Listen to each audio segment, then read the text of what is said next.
നബി തിരുമേനിയെ പറ്റി നല്ല അഭിപ്രായമായിരുന്നു, എല്ലാവർക്കും നല്ല അഭിപ്രായമായിരുന്നു 40 വയസ്സ് വരെ.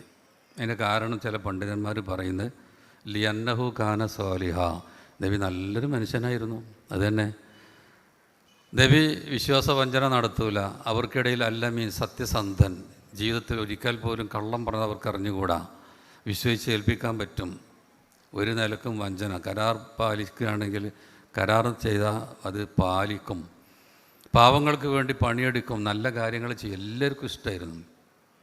പക്ഷേ 40 വയസ്സായപ്പോൾ എല്ലാവർക്കും വെറുപ്പായി. കാരണം വഹയി കിട്ടി, സത്യം പറയാൻ തുടങ്ങി. വെറുപ്പാൻ കാരണം എന്താ? പണ്ഡിതന്മാർ പറഞ്ഞില്ലേ അന്നഹു കാന മുസ്ലിഹൻ, 40 വയസ്സ് കഴിഞ്ഞപ്പോൾ അദ്ദേഹം മുസ്ലിഹായി മാറി. അതിൻ്റെ മുമ്പ് സാലിഹായിരുന്നു, ആരും ചെയ്യണത് തെറ്റുമെന്ന് എതിർത്തിരുന്നില്ല. പക്ഷെ പിന്നെ 40 വയസ്സ് കഴിഞ്ഞപ്പോൾ അള്ളൊരു പണി ഏൽപ്പിച്ചു. ഖും ഫഅൻദിർ, എഴുന്നേൽക്കുക, താക്കീത് ചെയ്യുക നരകത്തെപ്പറ്റി. അതുകൊണ്ട് തന്നെ അവരുടെ ജീവിതത്തിൽ വന്ന തിന്മ അവരോടുള്ള സ്നേഹം കൊണ്ടാണ് അതിനെ എതിർക്കുന്നത്. നിങ്ങൾ ഈ രൂപത്തിൽ പോയാൽ നരകത്ത് പോകും, സ്നേഹം കൊണ്ടാണിത്.